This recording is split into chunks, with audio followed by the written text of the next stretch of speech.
This is it. Do or die. Congratulations, you made it.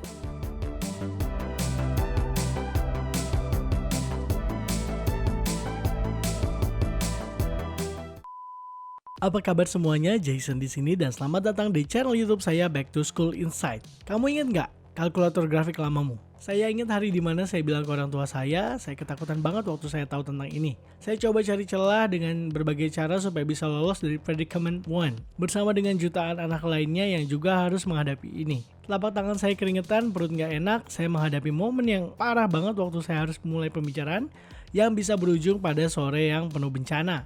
Dalam sesi makan malam keluarga waktu itu, saya coba mengesampingkan rasa khawatir dan rasa takut saya yakin inilah saatnya. Ibu, ayah, saya butuh kalkulator grafik. Excuse me, what? Saya butuh kalkulator grafik.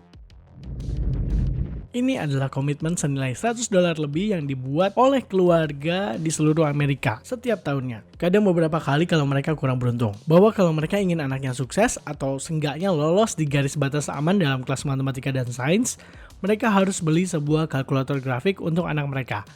Pada tahun 1980, kalkulator grafik adalah teknologi tercanggih, sebuah teknologi revolusioner dengan penyimpanan sebesar 128 KB dan layar 96x64 pixel. Benda sekaliber ini juga bisa muat di kantongmu dan dibanderol seharga $100 oleh retailer. Sekarang dengan pilihan iPod Touch Basic, kalau nggak ketinggalan zaman, punya 16 GB. 1 KB sama dengan hampir 0,00128 GB dengan touchscreen dan interface yang luar biasa. Pilihan tentang mana yang baiknya kamu belikan untuk anakmu udah jelas banget.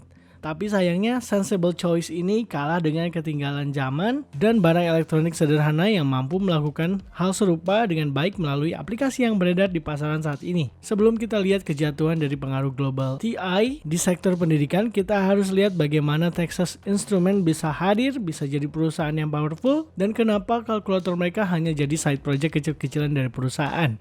Gimana sebenarnya dunia melihat perusahaan yang mampu menghasilkan lebih dari $14 miliar pada 2019 dan kenapa kita bahas soal penurunan dari top publicly traded company ini. Tapi kalau kamu nggak keberatan, tolong klik tombol like-nya untuk algoritma YouTube ya. Saya bakal berterima kasih banget. Semakin besar engagement yang diraih video ini, semakin besar pula kemungkinan algoritma YouTube untuk mendorong video ini agar bisa dinikmati banyak orang. Dan karena ini channel YouTube baru yang saya mulai tahun ini, pasti bakal ngebantu banget buat saya juga. Gratis kok! Kalau kamu pernah punya kalkulator dari Texas Instruments zaman sekolah dulu, pastikan kamu subscribe channel ini dan aktifkan lonceng notifikasinya untuk video baru setiap minggunya. Terima kasih.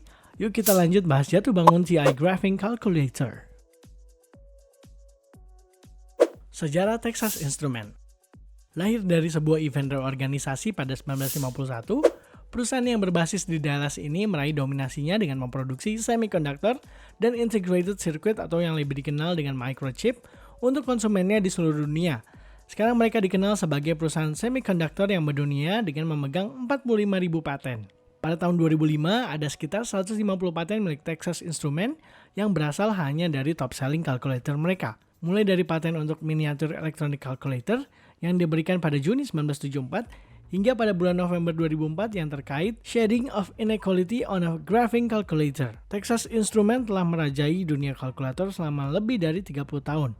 Nah, pasti ini kan jadi hal yang lucu kalau saya kasih tahu bahwa porsi kalkulator Texas Instruments yang berhasil memonopoli dan menghasilkan selama beberapa dekade kurang dari 3% dari keseluruhan pendapatan mereka. Kamu nggak salah dengar kok, TI-84 yang terkenal dijual seharga lebih dari $100 memaksa jutaan orang tua berkata, kamu serius? Terhitung dalam kategori lain-lain pada laporan tahunan perusahaan. Sekarang kategori lain-lain ini nggak bisa dikatakan nggak signifikan. Total yang didapat dari kategori ini pada tahun 2018 adalah $1,43 miliar yang menjadi bagian dari total pendapatan keseluruhan dari perusahaan. Apa yang dihasilkan dari divisi lain-lain Texas Instruments ini gak bisa disepelekan. Tapi ini juga adalah divisi yang membuat Texas Instruments mengalami pengurangan pendapatan dalam beberapa dekade terakhir.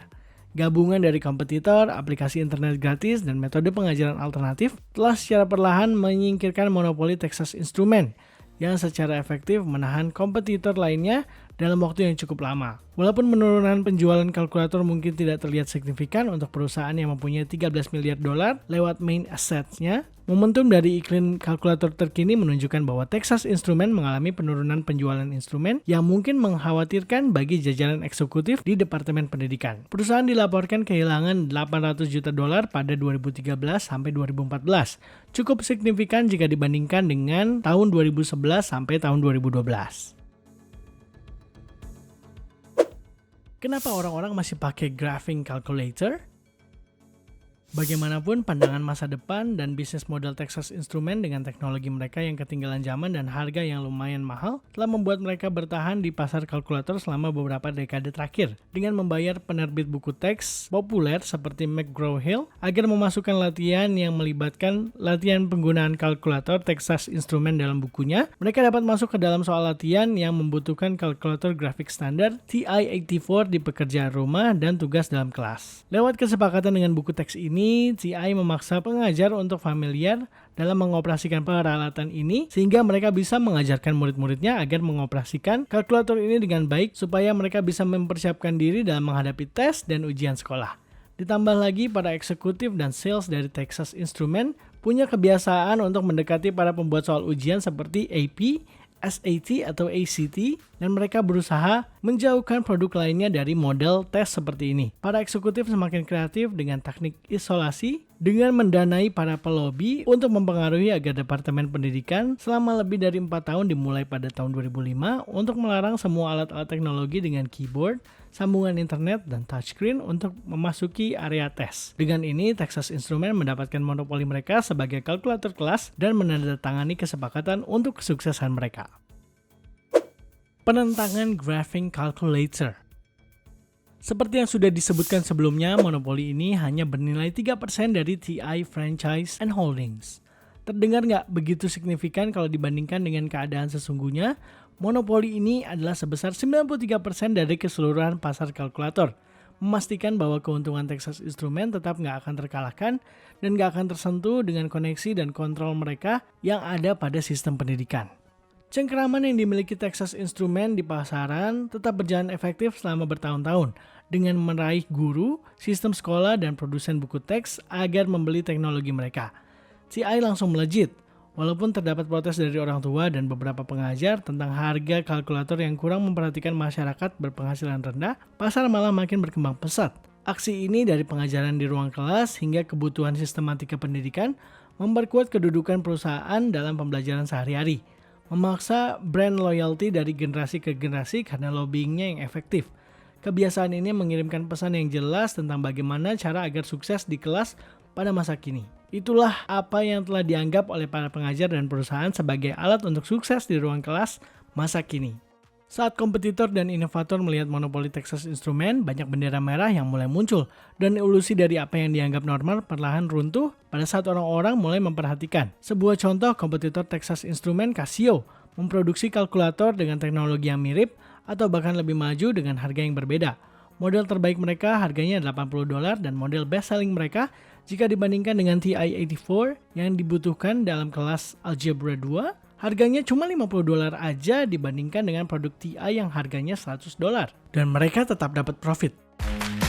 Mungkin jadi banyak yang bertanya-tanya, mungkinkah Texas Instruments menggunakan teknologi yang berbeda atau bahan yang lebih maju? Nyatanya, biaya produksi kalkulator grafik standar milik TI hanya sekitar $15-20 aja dan harganya sama dengan milik kompetitor. Jadi bandrol harga senilai $100 menghasilkan profit 400% untuk Texas Instruments Education Department hanya dengan penjualan 1 unit produk saja. Ini bukan suatu hal yang buruk kalau kamu udah mengcover 93% dari pasar Amerika. Ada sebuah kurva pembelajaran. Gak semudah meniru TI-84 dan memotong harga retail price mereka untuk meraih pasar. Bagi para guru dan pengajar lainnya, sangat umum adanya ketakutan saat beralih ke sesuatu yang gak diketahui. Sebuah ketakutan mengajarkan sesuatu yang salah atau menghabiskan waktu lama dalam sebuah sistem sekolah yang padat dan gak diinginkan. Jadi gak heran kalau sistem sekolah butuh waktu untuk beradaptasi dengan pilihan yang lebih murah seperti Casio. Untuk menolak secara serentak saat berurusan dengan teknologi, bagaimanapun menarik jika kita lihat perubahan yang disebabkan oleh hal lain. Sebuah pilihan yang diciptakan bagi para pelajar oleh seorang lulusan Yale yang sama-sama frustasi dengan adanya kapitalisme besar-besaran yang terjadi di tengah masyarakat yang rapuh. Apakah ada graphing calculator yang gratis?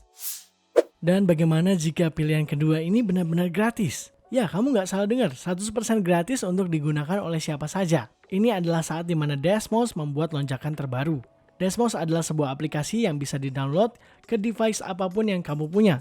Misalnya iPod, iPhone, komputer, atau tablet. Aplikasi ini diciptakan untuk mengatasi masalah yang tadi telah disebutkan. Keluarga nggak bisa membayar $100 untuk benda dengan akses terbatas dan CEO pembuat Desmos, Eli Luberhoff, merasa termotivasi untuk menutup kesenjangan dalam perbedaan dalam akses ke alat pembelajaran. Berbanding 180 derajat dari Texas Instruments, Desmos memberikan teknologinya secara cuma-cuma untuk pelajar dan pengajar. Sementara mereka menarik biaya lisensi dari perusahaan buku teks untuk mendapat lisensi mereka. Strategi ini sangat efektif dan sekarang saat di mana ada demo Texas Instruments dan masalahnya ditampilkan, ada prom Desmos online, latihan dan solusi. Memberikan kekuatan bagi 40 juta pelajar dan tenaga pengajar lewat alat pembelajaran gratis. Beberapa pilihan dalam industri kalkulator ini melonggarkan cengkeraman Texas Instruments di pasaran setelah beberapa tahun terakhir. Dengan adanya kompetitor Texas Instruments mengalami keuntungan yang besar jika dibandingkan pesaingnya Casio, hingga akses informasi yang semuanya dilepaskan kepada Desmos. Industri di mana dulunya Texas Instruments memimpin dengan tangan dingin, di mana prioritas utama mereka tidak benar-benar diperhatikan, niche company yang lebih kecil dan orang-orang lain telah bangkit untuk menentang harganya yang absurd untuk sebuah alat. Sebuah alat yang dianggap standar dan dibutuhkan punya harga yang luar biasa melebihi valuable commodity lainnya. Ranah peralatan standar pelajar telah berubah. Awalnya dari buku teks yang dulu dipaksa Texas Instruments untuk memasukkan mereka ke dalam latihan, hingga pengajar dan keluarga yang membeli, menggunakan, dan mempromosikan kalkulator grafik ini. Hal ini telah berubah di dunia yang baru ini.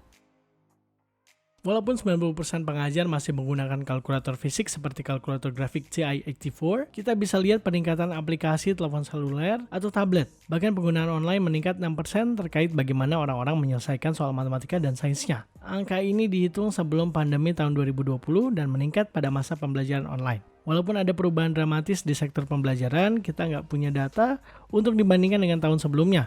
Walaupun data statistiknya kurang, akan sangat menarik jika mengobservasi bagaimana industri kalkulator fisik dapat bersaing dengan aplikasi online di rumah. Terutama di saat di mana pembelajaran online, pengajaran online, dan homeschooling meningkat pesat dalam waktu singkat. Nggak peduli seberapa kecilnya 6% sebelum tahun 2020, mungkin ada perubahan luar biasa saat tahun fiskal 2020 dilaporkan.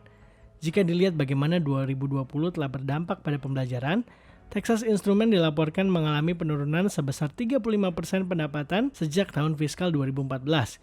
Kerugian yang ditaksir sekitar 800 juta totalnya, atau kerugian sekitar 100 juta dolar per tahun.